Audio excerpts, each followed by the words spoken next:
obvious logical inconsistencies. I like this guy here, how he breaks things a down. day before the creation of the sun, because the sun isn't made until the fourth day. So if you're going to take the days literally, you run into a whole lot of problems. Y'all should listen to how he gives the breakdown. Whereas if we look at this metaphorically, we can recognize that the Hebrew word for seven is the same word that they would use for oath. In fact, we see this explained explicitly in the book of Genesis when Abraham and Abimelech swear an oath over the well of Sheba. Beer is the word for water, and Sheba is the word for oath, but it's also the word for seven. And you find right in the text it says that the well of Beersheba was called the well of oaths, or the well of seven. So the creation of the world in 7 days renders a symbolic message, specifically you know the Big Bang that the created world was everything in created with existence. the goal of Y'all know that shit. Y'all know the fucking Big Bang sitting right here. If you want to just put something simple on there, y'all know your Lord God is not a theory. Passages of Scripture, the idea of God covenanting himself to the nation of Israel and treating his nation, the nation of Israel, as if the nation were his wife. So for the creation story to suggest that y'all all peekabooing and shit, looking at me through cameras and shit, like you married to the material. You ain't married to the material. You a copycat bitch ass motherfucker that got access to shit that I'm really married to, nigga. The human being, the human person, think about is that. in some sense no wonder I'm so fucking powerful. This is the title of the being that you fucking with. And the physical stuff of material creation. It's also important to point out as we move through this to recognize that when ancient people spoke in metaphor, I don't give a fuck who you are embrace the metaphor as encapsulating multiple different meanings. You're fighting for this position. You're saying you're this what I'm attempting to do is to pull the metaphors out.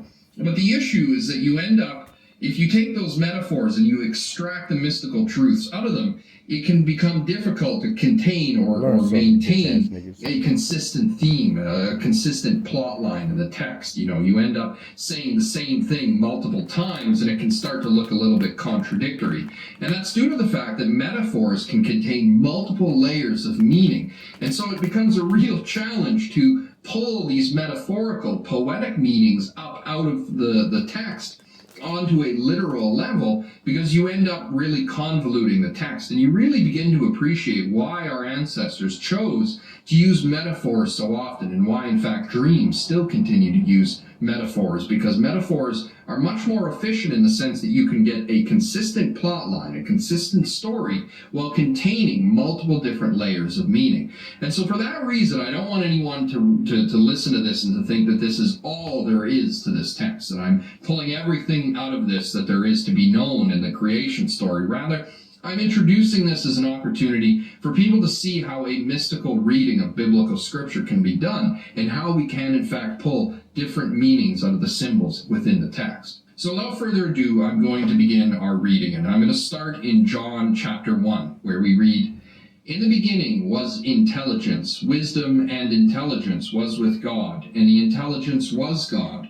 All the laws of physics were made through him, and without him nothing was made that was made. In him was awareness, and this awareness is the consciousness of men. Consciousness shines in the void of dreamless sleep, and the void of dreamless sleep comprehends it not." So right away, I hope you guys can appreciate that I've went straight into extracting these metaphors. Here, instead of light, we pull it up into the modern English word consciousness. And instead of speaking in terms of the logos, the word, this is a concept that I don't think many modern listeners are familiar with. So instead, I've pulled it up into the notion of divine intelligence, consciousness, which is responsible for the organizing of the cosmos. You see, what I'm doing is I'm taking these older terms, these older metaphorical words, and bringing them into modern lexicon that we can understand today. This same intelligence created the heavens and the earth, the immaterial and the material, the subjective and the objective, the physical world and the world of dreams. Now, the physical world was a formless, which is consciousness, was moving over the powers of these unconscious mysteries. And God said, "Let there be light," and there was light. And God saw that light was good, and God separated light from consciousness. And God separated consciousness from unconsciousness. God called the light awake, and the darkness called he sleep. Evening came, and morning came, the first day. And God said, "Let there be a vault in the midst of the mind, to separate the mind in two." And so it was. God made the vault, and it divided waking awareness from the unconsciousness of dreamless sleep. God called the vault dreams, dreams of light and dreams of darkness. Thus were the heavens, the world of dreaming awareness, and the earth, the world of waking awareness, divided. Evening came and morning came, the second day. God said, let the waters of the unconscious recede and let the world of waking awareness emerge on its own from the mystery of dreams. Let the world of waking awareness be as it were solid, like land, and so it was. God called the world of waking awareness earth, and a gathering together of dreams called he seas, and God saw that it was good. God said, let the world of waking awareness produce vegetation, seed-bearing plants, and fruit trees on the earth bearing fruit with their seed inside, each corresponding to its own species, and so it was. The solid world of physical reality produced vegetation, the various kinds of seed-bearing plants, and the fruit trees with seed inside, each corresponding to its own species. Idiots. Y'all don't God run saw shit. that it was good. Evening came, and morning came, the third day. God said, let there be lights in the vault of the sky, lights which are inaccessible except to those who dream, to divide the world of waking awareness from the world of dreams. And let them indicate festivals, days, and years. Let them be lights in the vault of heaven to shine on the earth. And so it was. God made the two great lights, the greater light to govern those who are awake, and the smaller light to govern those who dream, and the stars.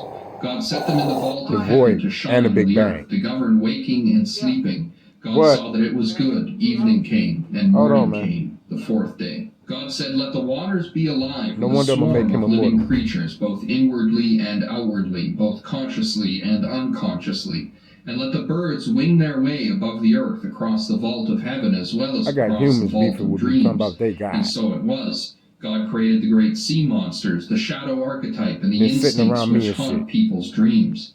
The winged birds, each according to their own species. God saw that it was good. God bless them, saying, be fruitful, multiply, and fill the waters of the seas, as well as the world of dreams. Let birds multiply on the earth. Evening came, morning came, the fifth day. You can't change a being that's just like this, supreme nigga. Every kind of living creature in its own species, cattle, creeping things, and wild animals of all kinds. Y'all boys need to sit y'all asses down somewhere and let shit be. Bitch, you ever heard of that? Species, governed by the wild instincts, when you fuck with somebody this powerful, to their kind, and every creature that crawls along the earth, no wonder you're terrified.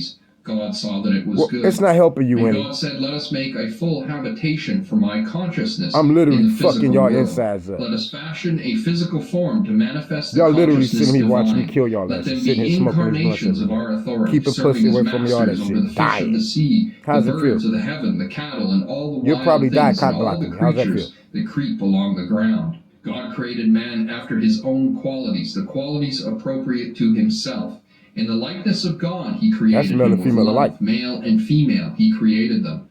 Just as the Father is in loving union with the Son, procreating the Spirit shared with all life, so too is a man united in love with his wife, procreating offspring according to the same Spirit. Thus was the family made in the image and likeness of the Trinity. We can pick God who blessed God them, is. saying, be fruitful and multiply, fill the earth. physical world and subdue Y'all crazy. Be masters of y'all the fish flat of out the fucking sea, crazy. the birds of the heaven, and all living There ain't creatures a nigga on this planet more on powerful earth. than this being right here he's speaking about. Look, too, I have given you all the seed-bearing fruit. This will be your food. And to all the wild animals, all the birds of heaven, and all the living creatures that creep being along right here, the ground, on every last one of you bitch-ass niggas on this planet's lives. You wouldn't exist without him. Literally. This being he talking about, this being he's talking about, y'all wouldn't exist. You flat out wouldn't exist. You owe him all your life. Every last being on this planet owe this motherfucker. The most evilest to the most greatest, to the most nicest to the most baddest. Are you serious? Thus the creation rested. He don't have no polar opposite. He don't have no enemies. This motherfucker he talking about? Creation made complete. Nothing rests until it truly rests in God.